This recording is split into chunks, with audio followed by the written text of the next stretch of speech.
It's the eve of the 4-year anniversary of the Russia-Ukraine war, and despite 4 years of constant fighting, there seems to be no end in sight.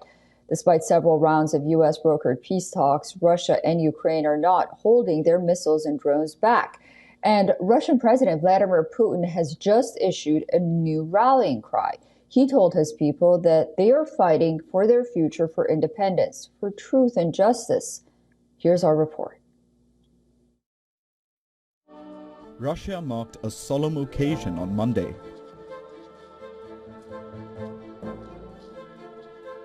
On the eve of the 4th anniversary of the war, Russia honored its soldiers and veterans.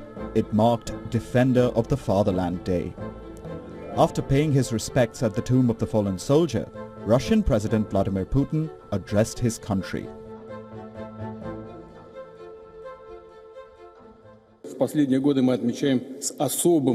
In recent years, we have marked this day with a special sense of pride and gratitude. We honor all those who, with courage and bravery, and with love for Russia and our people, carry out their military duty in the zone of the special military operation. They guard our borders and uphold strategic parity.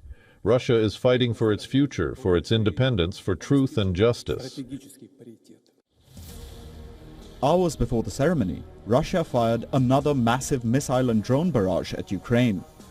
Kyiv says Moscow deployed 50 missiles and 297 drones in an overnight attack. 2 people were killed in the Odessa region and another in Zaporizhzhia. Russia's defense ministry says it shot down 130 Ukrainian drones. At least 24 of them had been intercepted en route to Moscow itself. They reportedly forced airports in the Russian capital to suspend services briefly.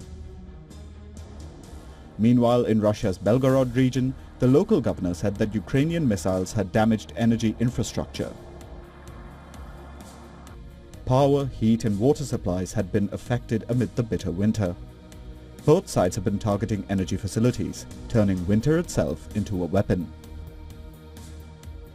On the ground, the situation remains largely unchanged since the early days of the war. Despite the mostly frozen front lines, the commander-in-chief of Ukraine's armed forces says that his country has regained control over 400 square kilometers of territory.